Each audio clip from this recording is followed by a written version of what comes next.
Setyembre 2026. Ayon sa intelihensya ng Ukraine, iyon ang petsang itinakda ni Putin para sa pagbagsak ng Donbas. Namumuhay si Putin sa pantasya. Magiging kapani-paniwala lang ang takdang petsang yon kung umaayon sa plano ang opensiba ng Russia mayang tagsibol at tag-init. Pahiwatig, hindi ganoon ang nangyayari. Naipit ang mga puwersa ng Russia sa Ukraine dahil nabigo ang kanilang tag-init na opensiba bago pa magsimula. Wasak ang hukbo ng Russia at makasaysayan ng kanilang pagkalugi na labis na kaapekto sa tag-init na opensiba. Hindi pa naranasan ng Russia ang ganitong pagdurugo mula pa nung ikalawang digmaang pantigtig. Kahit gaano pa kagustuhin ni Putin, hindi niya makakamit ang Donbas ngayong tag-init. Ganito ang inaasahang mangyayari ngayong tag-init. Nung tagsibol, naglunsad ang Russia ng malaking opensiba sa linya ng kuta ng Donetsk. Ang apat na lungsod na ito, na umaabot ng humigit kumulang 50 kilometro sa dulong gilid ng Donetsk, ang huling hadlang sa pag-angkin ng Russia sa Donbas. Simple ang layunin ng Russia ngayong tagsibol.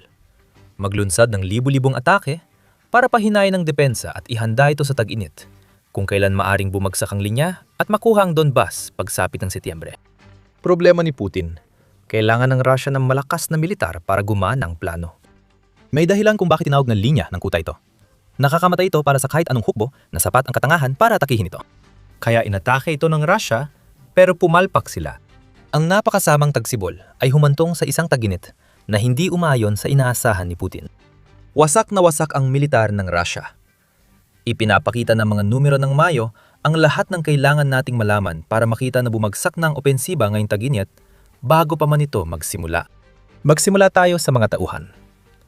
Sa ulat noong Hunyo 2, ibinunyag ng Ukraine Today na nagtamo ng 33,700 at 60 kaswalti ang mga mananakop mula Russia noong Mayo. Iyan ay katumbas ng 1,000 at 89 na kaswalti bawat araw. Hindi ito ang pinakamataas sa 2026. Mas malala ang naranasan ng Russia noong Mayo 2026. May ratio dito na nagpapakita kung bakit naging masama ang Mayo at inilalagay sa alanganin ang mga puwersa ni Putin na yung tag-init. Bago natin talakayin yon, hindi naman natatangyang Mayo para sa Russia. Sa nakaraang 2 buwan, lumampas din sa 35,000 kada buwan ang pagkalugi ng Russia. Ayon sa United 24 Media, nawalan ng Russia ng 35,300 at 51 sundalo noong Marso, kasunod ng 35,200 at 3 tropa noong Abril.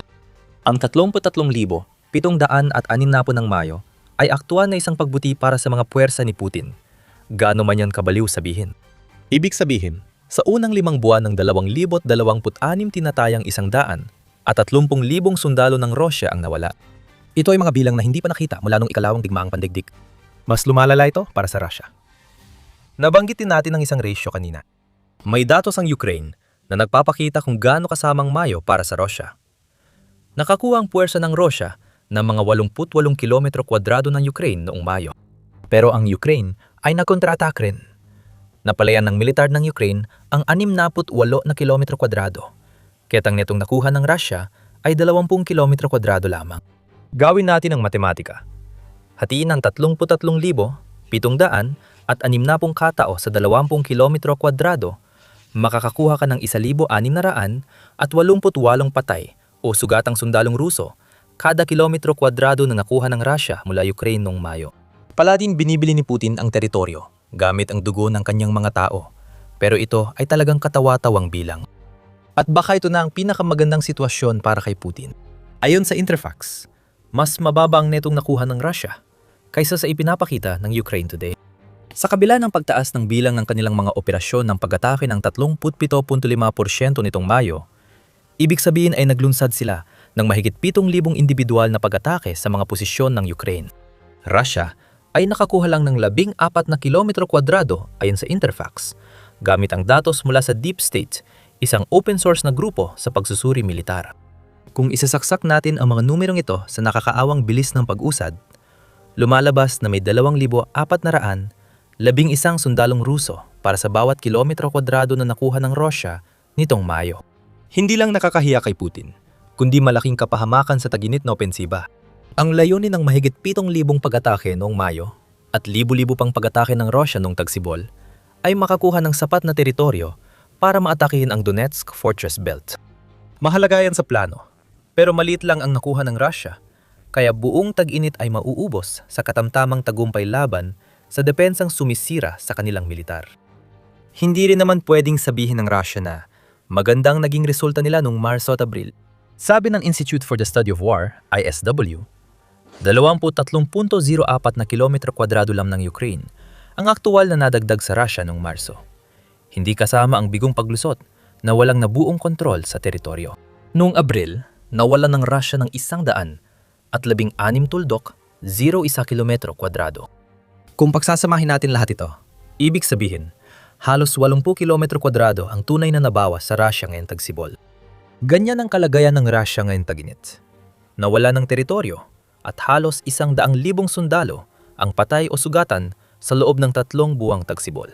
Kung ikukumpara sa bilis ng Russia noong 2025, siguradong paiyakin si Putin. Ayon sa Ukraine Today, nakakakuha ang Russia ng 400 hanggang 500 kilometro kwadrado kada buwan noong tagsibol 2025 kapalit ng halos parehong dami ng kaswalti. Hindi ito kahanga-hanga. Napakabaga ng pagsulong ng Russia kahit noon pa. Ngayon, hindi na ngayon matatawag na ganang kabagad na pag-usad. Bumaliktad na ang sitwasyon. Habang libo-libong sundalo ang nagsasakripisyo, patuloy na nawawalan ng teritoryo ang Russia. Noong Mayo lang, bumaba ng halos 25 beses ang buwanang rate ng pagkuha ng teritoryo kung isasalang-alang ang netong nadagdag na teritoryo. Hindi pa naranasan ng Russia ang ganitong pagdurugo mula ikalawang digmaang pandaigdig kung saan sila'y nanalo. Hindi na dapat ikinagulat ni Putin ang nangyari noong tagsibol. Noong Enero pa lang, itinuro na ng Center for Strategic and International Studies o CSIS na mas marami ng tinamong kaswalti ang militar ng Russia kaysa sa alinmang malaking kapangyarihan mula pa noong ikalawang digmaang pandaigdig. Noong panahong iyon, umabot na sa humigit kumulang 1.2 milyon ang kabuwang bilang ng mga nasawi at nasugatan ng Russia sa digmaan. Ngayon, halos 1.37 milyon na ito ayon sa Ministry of Finance ng Ukraine. Ayon sa CSIS noong Enero, ang Russia ang may pinakamataas na casualty rate sa lahat ng malalaking bansa sa kahit anong digmaan mula noong ikalawang digmaang pandaigdig at mahina ang naging performance ng kanilang militar na may napakabagal na pag-usad at halos walang bagong teritoryong nakuha sa loob ng nakaraang 2 taon. Lalong lumala ang mga tauhan ni Putin mula noon sa hindi malamang dahilan. Kaya sa lakas tao at teritoryo, mahina agad simula ng Russia sa summer offensive. Kailangan ng Russia ng teritoryong magagamit nila bilang panimulang pwesto para sa mga pag-atake sa Donetsk Fortress Belt. Wala silang ganoong teritoryo. Kailangan din ng Russia ng sundalo para ituloy ang meat grinder strategy ni Putin. Mahigit 100,000 nawala sa 3 buwan, kaya kulang ang sundalo ng Russia. Marami pa rin silang tropa, pero paulit-ulit nilang pinapadala ang mga hindi sanay na reserba para mamatay sa kill zones ng Ukraine, na hindi naman epektibo para umusad. Dito, nagiging interesante ang lahat.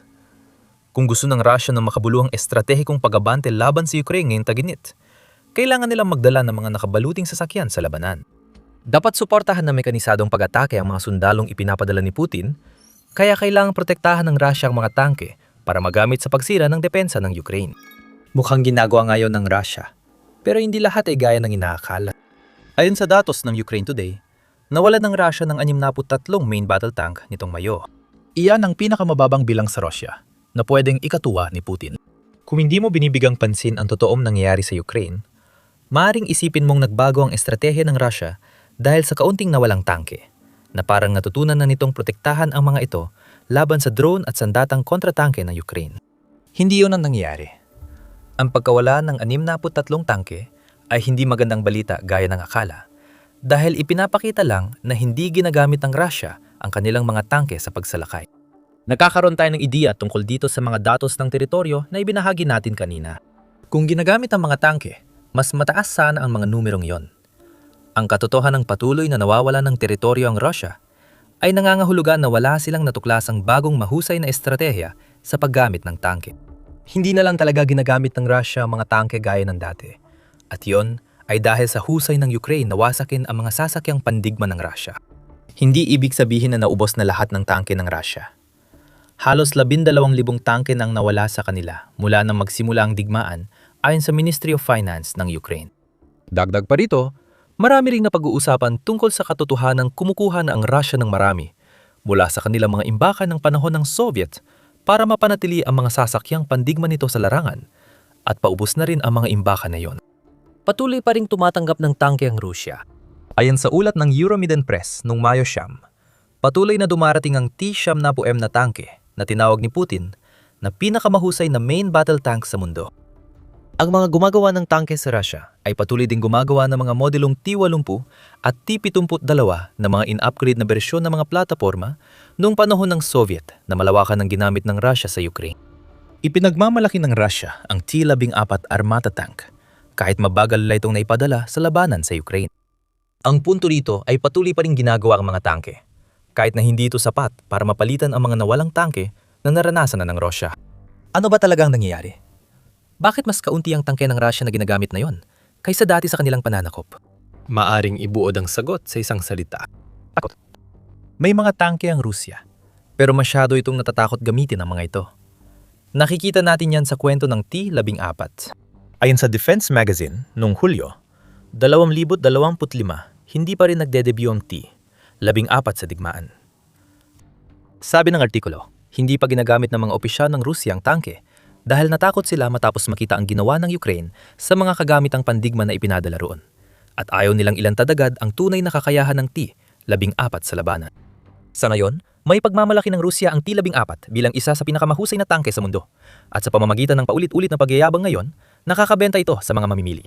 Kung may mga depekto ang T-14, gusto itong itago ng Rusya. Ibubunyag ng Ukraine ang mga depekto. Kaya ang T-14 na ipinakita ng Rusya noong 2015 Victory Day Parade ay hindi na makikita. Walang nakakaalam kung kaya ba talagang patunayan ng tangke na yon ang mga sinasabi tungkol dito. At wala ring balak ang Rusya na hayaan ng Ukraine na bigyan ng sagot ang mundo. Nakikita natin ang katulad ng sitwasyon sa T-72. Ang sinasabing pinakamahusay na tangke sa mundo ay nakita namang ginamit sa Ukraine. Pero hindi ito naging game changer gaya ng inaangkin ng Rusya. Nailantad na ang mga depekto. Halimbawa, ang bala ng T-72 ay nakaimbak sa carousel sa loob ng crew area ng tangke. Isang tama lang sa carousel ay mag-aalabang buong tangke at malalamon ng nakamamatay na apoy ang mga tripulante sa loob. May mga insidente na ang tulad ng T-72 ay umiikot ng hindi kontrolado matapos tamaan, na nagpapakita ng seryosong depekto sa software na nagdudulot ng pagkasira kahit makaligtas ang tangke sa atake. Isa pa, hindi naman talaga nakaliligtas ang mga T-72. Pumapasok sila sa Ukraine at winawasak, gaya ng matatandang Soviet na modelong matagal lang inaasahan ng Russia sa digmaan. Dahil dito, mas kaunti ang mekanisadong pag-atake ng Russia. Kahit subukan, madalas tumanggi ang tauhan ni Putin. Ganito ang nangyari sa Kharkiv noong Abril, nang iulat ng GAR Media na tahasang tumanggi ang puwersa ng Russia na magsagawa ng mga pag-atake gamit ang mga tangke at nakabaluting sasakyan dahil sa takot sa drones ng Ukraine. Ang paglusot sa maliliit na grupo ang mas pinipiling estratehiya dahil mas mahirap targetin ng mga drone ang mga ito kaysa sa malalaking bakal na sasakyan na gumugulong sa larangan ng labanan. Ipinapakita ng pinakabababang naitalang bilang na 63 tangke ang nawasak na neutralize ng Ukraine ang dating malaking kalamangan ng Russia sa labanan. At mula sa pananaw ng gasto sa digmaan, may sasa ito. Ang isang drone na maaring magastos ng Ukraine ng kasing baba ng $500 ay kaya ng sirain ng mga tangke na nagkakahalaga ng ilang milyong dolyar. Malaki ang balik ng puhunan sa Ukraine at tagok ito sa ekonomiya ng Russia. Tungkol naman sa tag-init, ang ibig sabihin nito ay hindi rin mas gaganda ang kalagayan ng Russia sa mga buwan ng tag-init kumpara noong tagsibol. Kailangan itong magsagawa ng mekanisadong pag-atake para magkaroon man lang ng tsansang masakop ang mas malalaking pamayanan ng Ukraine bago ang Setyembre deadline ni Putin sa Donbas. Hindi natutuloy ang mga pag-atake at palaging nabibigo sila sa tuwing susubukan nila. Dahil dito, napipilitan ang mga puwersa ng Russia na gumamit ng mas mababagal na pag-ataking dipaa na kasing tuon sa pag-iwas sa mga drone ng Ukraine, gaya ng paggamit ng tunay na pag-usad. Hindi basta-basta nasasakop ang teritoryo laban sa isang hukbong halos hindi makagalaw. Hindi lang tangke ang problema ng Russia ngayong tag-init. May issue rin sa kondisyon ng kanilang mga sasakyan. Walang espesyal na nangyari nitong Mayo sa pagkawala ng mga armored vehicle ng Russia. Iniulat ng Ukraine Today na nawalan ang Russia ng 100 at 63 ganitong sasakyan kapantay ng buwan ng pagkawala ng armored vehicle ng Russia noong tag-init 2025. Kung nagtataka ka kung bakit hindi nakapagtala ng bagong rekord ang Ukraine dito, ang parehong mga issue na naapektuhan ng paggamit ng Russia ng mga tangke ay naapektuhan din ang kanilang mga armored vehicle. Ginagamit lang ng Russia ang mga armored vehicle sa harapan kapag talagang kinakailangan. Nasa lahat ng dako ang mga drone ng Ukraine at madali nilang matutuntun ang malalaking metal na target na ito, tulad ng pag-atake nila sa mga tangke. Hindi ang armored vehicle ang mahalaga sa kwento tungkol sa pagbagsak ng opensiba ng Russia ngayong taginit, bago pa man ito magsimula. Ang totoong kwento ay nasa likod ng frontline, kung saan araw-araw winawasak ang iba pang sasakyang ginagamit ng Russia. Tunay na game changer ang estratehiya nito ng Ukraine na yung taginit. Pero bago namin ipaliwanag kung bakit, nanonood ka ng The Military Show. Kung may natututunan ka mula sa channel, pindutin mo ang subscribe button para siguradong hindi mo mamiss ang mga susunod naming ilalabas. Dahil dito, maliit ang epekto ng armored vehicle na yung taginit. Tinatama ng Ukraine ang mga ito kapag natutunto nila. Pero halos kasing bihira na rin makita ang mga ito sa harapan ngayon gaya ng mga tangke. Samantala, ilang dosenang kilometro mula sa frontlines, gumagamit ang Russia ng iba't ibang sasakyan. Mga truck, mga sasakyang panghatid, at gasolina na dadalhin sa harapan. Karaniwang mga kotse ang ginagamit para magsakay ng mga sundalong Ruso mula sa isang lugar patungo sa isa pa sa likod ng mga linya. Mayroong napakalaking operasyong logistikal ang Rusya sa likurang bahaging malapit sa labanan. At mahalaga ito sa lahat ng gustong makamit ni Putin at ng kanyang mga tau-tauhan na yung taginits. Alam mo na siguro kung saan kami patungo. Sa Mayo, nagtakda ang Ukraine ng panibagong record sa pagsira sa mga sasakyang bumubuo sa gulugod ng network ng lohistika ng Rusya. Noong Mayo 31, may kahangahangang ginawa ang Ukraine. Ang bagay na yon ay nakatago sa mga araw-araw na bilang na ibinahagi ni Metsa. Pero napakahalaga nito pagdating sa logistika ng Rusya. Noong Mayo, 31 sinira ng Ukraine ang 500 at 24 na sasakyan dimotor at mga tanker ng gasolina ng Rusya sa likod ng linya ng labanan. Iyon ay isang bagong araw-araw na record. At nangyari ito matapos na basagin na ng Ukraine ang kanilang record sa pagwasak ng ganitong uri ng target 2 araw bago nito. Noong Mayo 29, winasak ng Ukraine ang 483 na sasakyan ng Rusya. Sa pagtatapos ng buwan, higit 8,000 na ang nawalang sasakyan at mga tangke ng gasolina ng Rusya, kasama ang datos hanggang Mayo 31. Bakit ito mahalaga kaugnay ng inaasahang pagkabigo ng Rusya sa mga layunin na yung taginit? 2 salita, logistics lockdown. Iyan ang depormal na pangalan ng programang ginawa ng Ukraine para sirain ang lohistika ng Rusya sa likod ng labanan. Mahalagang bahagi ng programa ang pagsira ng libu-libong sasakyan at tanker kada buwan. Simple lang. Ginagamit ng Rusya ang sasakyan at tanker para magdala ng kagamitan at gasolina sa mga sundalo malapit sa linya ng labanan. Kapag nasira ang mga sasakyang yon, nababawasan ang supply sa mga sundalong umaatake sa Donetsk Fortress Belt at iba pang rehiyon ng Ukraine na gustong sakupin ni Putin. Ang resulta nito ay ang mga pagkatalo at sobrang liit na mga nadagdag na teritoryo na pinag-usapan natin. Hindi lang ang nakakatakot na depensa ng Ukraine ang dahilan kung bakit mas masama ang performance ng Russia kumpara sa kahit anong malaking militar mula nung ikalawang digmaang pandigdig. Mas madali ang trabaho ng mga tagapagtanggol ng Ukraine sa harapan dahil sa mga pag-atake sa likuran na nagkukulang sa Russia ng bala at armor para sa malalakas na pag-atake. Naglala ng pondo ang Ukraine sa mga unit militar nagsusulong ng estratehiyang ito. Ayon sa Ministry of Defense ng Ukraine, tinatayang $100 at 13 milyon ang inilaan sa logistics lockdown program. At naipamahagi na ang unang bahagi nito sa mga unit na sumira sa logistics ng Russia sa likod ng harapan. Ang pagkasira ng maraming sasakyang logistical ng Russia ay bahagi lang ng mas malaking planong pahinain ang opensiba ngayong taginit. Ayon sa New Voice of Ukraine noong Hunyo, isang kampanya ay lumawak at nagdulot ng problema sa Russia sa mga teritoryong dapat nilang kontrolado gaya ng Donbas sa Luhansk at Crimean Peninsula. Inangkin ng ikatlong Army Corps ng Ukraine na kontrolado na nilang himpapawid sa Luhansk, rehiyong sinasabing hawak ng Russia. Sa sunod-sunod na pag-atake sa Luhansk, nakapasok ang mga drone ng Ukraine sa buong rehiyon at nakalipad ng sapat ang lalim upang makapagsagawa ng mga pag-atake sa mga target sa loob ng Russia na 205 kilometro ang layo mula sa harapan. Hindi napigilan ng depensang panghimpapawid ng Russia ang mga atake. Tatalakayin natin kung bakit mamaya. Mahalaga rito ang epekto ng patuloy na pagsira ng Ukraine sa mga sasakyang logistical ng Russia sa opensiba ngayong taginit. Sadyang masakit ang epekto ng mga pag-ataking ito. Napuputol ang mga sentrong logistika sa sinakop na teritoryo. Kaya napipilitan ng Russia na ipagpaliban ang pagdadala ng supply at sundalo kahit may alternatibong ruta. Wala nang ligtas na lugar para sa Russia sa Ukraine na yon. Kaya ng mga drone ng Ukraine tamaan kahit ano. At ang dami ng nasisirang sasakyang militar ay babala sa Russia na hindi maganda ang taginit para sa kanilang mga puwersa.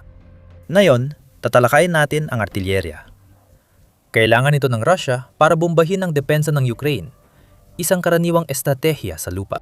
Ang infantry ay sinusuportahan ng artilyera na nagbibigay ng fire support na nagpapahina sa depensa ng Ukraine para magkaroon ng pagkakataon ang mga tropa sa lupa na makalusot. Walang bago o revolusyonaryo sa estratehiya ng Russia at epektibo ito kung may sapat na artilyerya. Siguro alam mo na ang isyong pag-uusapan namin. Ayon sa Ukraine Today, naitala ng Russia ang pinakamataas na pagkawala ng 1,773 unit ng artilyerya noong Mayo. At ang dahilan kung bakit napakalaki ng mga pagkalugi na ito ay dahil sa estratehiyang binanggit lang natin kanina. Kailangan ng Russia ng artilyerya para magbigay ng suportang putok para sa kanilang mga tropa sa lupa. Ang problema ng Russia ay paubos na ang mga makabagong artilyerya nito. Ang natitira na lang, ayon sa Ukraine Today, ay isang hanay ng mga sinaunang artilyera mula pa nung panahon ng Soviet. Karamihan dito ay hinihila at ang ilan ay mga improbisadong sandatang mabilisang binubuo ng Russia. Hindi lang mas mababa ang firing range ng mga ganitong uri ng sandata kumpara sa mga makabagong katumbas nito. Ibig sabihin, kailangan silang ilapit ng husto sa harapan para magkaroon ng epekto. Pero wala rin silang kakayahang mabilis na makagalaw. Ang mga drone ng Ukraine ay sobrang problema na para sa mga tangke at sasakyan ng Russia, kaya hinahatakan sila palayo mula sa harapan. Isipin mo kung gaano kalaking pinsala ang magagawa nila sa mga nakatigil na unit ng artilyera. Hindi mo na kailangan mag-imagine dahil nagsasalita na ang mga numero para sa kanilang sarili. Ito na ang huling pako sa kabaong ng artillery advantage ng Rusya na matagal nilang hawak at kailangan ni Putin para sa tag-init na opensiba. Noong Mayo, 2025 unang lumitaw ang mga palatandaan na bumabaling sa panig ng Ukraine ang labanan sa artilyerya. Noong buwang yon, nagspekula ang Pravda na nagsisimula ng maubusan ng artillery ang Rusya na maaari nitong ipadala sa harapan. Parehong problema sa estratehiya ng tangke ng bansa ay nararanasan din dito. Umuubos ang Rusya sa limitadong mga reserbang mula pa sa panahong Soviet na unti-unting nasisira sa Ukraine. Hindi sapat ang produksyon ng Rusya ng mga bagong sistemang artilyereya at mga tubo ng kanyon para sa pangangailangan sa unahan ayon kay Pravda noon. At totoo nga, nagsimula na nating makita na unti-unting nawawala ang kalamangan ng Rusya sa artilyerya bilang resulta nito. Noong Pebrero, sinabi ni Alexander Sirski, punong komandante ng sandatahang lakas ng Ukraine, na bumaba ng kalamangan ng Rusya sa artilyerya mula 10 kada isa ng Ukraine. Naging 2 na lang laban sa isa sa ilang bahagi ng unahan. Ang mga drone ng Ukraine ang pangunahing dahilan nito. At simula noon, patuloy na winawasak ng mga drone na yon ang artilyera ng Rusya. Mahalaga pa rin ang artilyerya sa modernong labanan. Pero dahil sa libu-libong drone, mas mahirap na silang makaputok ng hindi natutuklasan. Kapag natukoy na ng drone operator ang lokasyon ng artilyerya ng Rusya, siguradong panalo ang mabilis na drone laban sa luma at maingay na Soviet artillery. Laging talo ang artilyerya. Ang mga kakulangan na lumitaw noong 2025 at ang kawalan ng Rusya na kontrahin ang mga drone ng Ukraine ay nagpalala sa record na pagkawala ng artilyera ng Rusya noong Mayo. Ito ang mga unit na hindi na mababawi o mapapalitan ng Rusya. Sa tag-init, ramdam ang kakulangan sa suporta ng artilyera dahil sa pagsira ng Ukraine sa napakaraming artilyera ng Rusya. Nakita na natin ito sa malaking pagkalugi ng Rusya at kakaunting tagumpay ng tagsibol. Walang anuman dito ang bubuti para sa Rusya habang papasok ng papasok ang digmaan sa tag-init. Sige, maaaring isipin ni Putin, hindi pa nasa antas na kailangan ko ang aking artilyerya. Pero marami pa ring multiple launch rocket systems ang Rusya na magagamit namin para magbigay ng suporta sa putukan at tamaan ang mga likurang bahagi ng Ukraine. Totoo ba yon? Ang pagkawala ng MLRS noong Mayo ay pinakamataas mula nung kontraopensiba ng Ukraine noong tag-init ng 2023. Kaya hindi rin maasahan ng Rusya ang mga sistemang ito para sa kanilang summer offensive. Ayon sa Ukraine Today, 63 MLRS units ang nawala sa Rusya nitong Mayo. Iyan ang pinakamataas na buwan ng pagkawala ng MLRS mula 2023 lampas lang sa 67 units na nawala sa Rusya noong Hulyo 66 noong malaking opensiba ng Nobyembre. 2023. Tulad ng artilyerya ng Rusya, may senyales na hirap ang MLRS system na makamit ang epekto na kailangan ni Putin sa 2024. Sa dulo ng taon, iniulat ng Huawei na pinakamababa ang bilang ng Russian MLRS na nawasak ng Ukraine. Mahalaga yon sa parehong dahilan kung bakit mahalaga ang pinakamababang bilang ng nasirang tangke ngayong Mayo. Isa itong senyales na naubusan ng Rusya ng isang mahalagang sistema na kailangan nila para makausad sa harapan. Ang pagbawas ng MLRS ay senyales ng pagkaubos ng reserbang armas ng Rusya. Seryosong senyales ito dahil pangunahing gamit ng Rusya ang rocket artillery para magpresyon sa harapan ayon sa UAWI. Sinundan nila ang ulat na ito ng isa pang ulat noong Disyembre 2024 na nagsasabing walang nawalang unit ng MLRS ng Rusya hanggang Disyembre 13. Muli, Ito ay isang palatandaan ng pagkaubos ng mga inventaryo mula pa ng panahon ng Soviet. Sa Mayo 2026 record na dami ng MLRS units ang nawasak. Ibig sabihin ba nito na nais ng Russia ang MLRS inventaryo nila bago ang summer offensive ng 2026? Siyempre, hindi ka makakaroon ng record na bilang ng pagkasira kung hindi nagkapadalang Russia ng mas maraming unit. Totoo yan, pero muli, hindi sinasabi ng mga numero ang buong kwento. Malayong-malayo ang mga unit ng MLRS na dinadala ng Russia sa harapan na yung tagsibol at tag-init ng 2026 kumpara sa meron sila ng 2024 at mas maaga pa. Ibinunyag ng Ukraine Today na marami sa mga MLRS na ginagamit ng Russia ngayon ay mga sariling gawang baryante ng mga sistema noong panahon ng Soviet na hindi talaga kayang tapatan ang mga drone ng Ukraine. At kung hindi man itong mga pansamantalang MLRS ang ginagamit ng mga puwersa ng Russia, mga sistemang Type 75 ng Hilagang Korea naman ang kanilang ginagamit. Itong 170 people MLRS ay hinihila lang, kaya malaking problema ito laban sa walang tigil na drones ng Ukraine.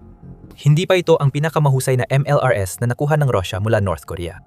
Nang nagkulang, nagpadala ang North Korea ng mga unit ng 200 at 40 mm MLRS para madagdagan ng stockpile ng Russia. Sa huli, nasira ang mga iyon. Ang natira sa Russia ay mas mahihinang Type 75 na ikinakabit na lang nila sa mga robotikong sistemang pandupa para mapalaki ang epekto ng mga ito at kahit paano ay magkaroon ng mobilidad.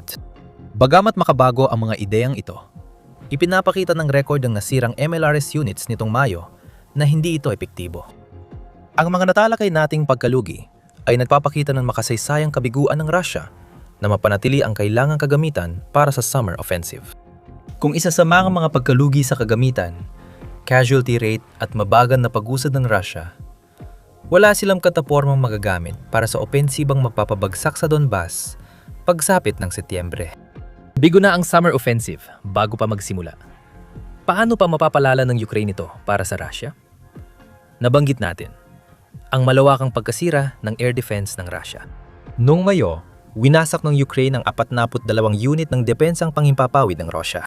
Hindi ito isang record-breaking na bilang, pero ito ang pinakamataas na naitala sa loob ng isang buwan mula noong Hunyo 2024 kung kailan nawala ng Russia ng 59 na unit ng air defense dahil sa mga pag-atake ng Ukraine. Nakikita natin ang lalong pagiting ng kampanya ng Ukraine na sirain ang maraming air defense system sa mga sinakop na teritoryo. Matagal nang nagsimula ang kampanyang ito, bago pa inilunsad ng Russia ang spring offensive na inaasahan sanang magdudulot ng malalaking tagumpay pagsapit ng tag-init. Mas pinatindi ng Ukraine ang pagsira sa depensa ng Russia mula noong nakaraang taon. Mula Marso hanggang Mayo, 10 winasak ng Ukraine ang 30. 7 mga sistema ng depensang panghimpapawid ng Russia, mga kagamitang pang-electronic warfare at mga radar.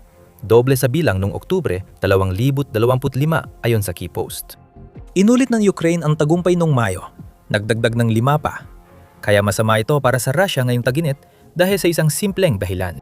Ang kawalan ng air defenses ay nagbigay daan sa medium at long-range attacks ng Ukraine. Naalala mo ba ang record-breaking na mga pag-atake ng Ukraine laban sa mga sasakyan ng Russia nitong Mayo? Paano naman ang mga paglipad ng mga drone ng Ukraine sa himpapawid ng Luhansk na nag-udyok sa 3rd Army Corps na ipahayag na hawak na ngayon ng Ukraine ang himpapawid ng Luhansk? Hindi magtatagumpay ang Ukraine kung hindi nila sinimulan ng kampanya laban sa air defense ng Russia. Bawat sistemang napabagsak ay nagbibigay ng bagong aerial corridor na magagamit ng Ukraine sa pag-atake sa okupadong likuran at loob ng Russia. Ang mga pag-ataking yon ay unti-unting nagpapahina sa makinarya ng digmaan ng Russia. Napag-usapan na natin yan sa mga logistikal na usapin. Ang bawat pag-atake ng Ukraine sa langis at industriyang militar ng Russia sa teritoryo ni Putin ay konektado sa pagbagsak ng depensa sa himpapawid ng Russia sa Ukraine. Habang nasisira ang infrastruktura at kagamitan sa likuran, humihina ang Russia sa harapan. Ipinakita ng Mayo na hindi bumabagal ang Ukraine pagdating sa mga depensa sa himpapawid ng Russia. Lalo pa nilang pinapalakas ang kanilang hakbang. Ngayong tag-init, mas malinaw ang labanan. Dumarami ang bigong pag-atake at nasusunog na kagamitan, habang lumalakas ang Ukraine at hindi natutupad ng Russia ang mga layunin ni Putin. O kung sasabihin ng direkta, hindi maabot ng Russia ang mga layunin nito ngayong tag-init. Kailangan ni Putin ng paraan para makaalis dahil ito ang pinakamalaking kabiguan ng Russia sa digmaan sa Ukraine mula tag-init 2023. Tumagon ang Russia sa pamamagitan ng pagtaas ng pag-atake sa mga sibilyan habang humihina ang kanilang pananakop. Noong Hunyo 2, naglunsad ang Russia ng airstrike gamit ang 73 missile at 656 drone sa buong Ukraine. Ayon sa Atlantic Council, mahalaga ang pag-atake dahil gumamit ang 30 ballistic missiles at mahigit 100 sibilyang Ukrainian ang napatay o nasugatan. Iyan na lang natitira kay Putin na yung taginit. Lantad na krimen sa digmaan na tinatakpan ng bigong opensiba na di pa nagsisimula. Hindi rin epektibo ang estratehiya ng Russia na targetin ang sibilyan ng Ukraine. Habang nakikita ni Putin na ang kanyang militar ay dumaranas ng mga pagkaluging singlala noong ikalawang digmaang pandigdig, pinatunayan ng Ukraine na kaya rin itong gumanti sa larangan ng malayong pag-atake. Ilang araw bago ang pag-atake noong Hunyo 2, naglunsad ang Russia ng isa pang pag-ataking panghimpapawid gamit ang hypersonic Oreshnik. Mabilis, eksakto, at mapaminsala ang tugon ng Ukraine. Alamin ang lahat ng detalye sa pamamagitan ng panonood ng aming video. At huwag kalimutang mag-subscribe sa The Military Show habang sinusubaybayan namin ang opensiba ng Russia ngayong taginit at ang maraming kabiguang naghihintay kay Putin sa mga susunod na buwan. Maraming salamat sa panonood.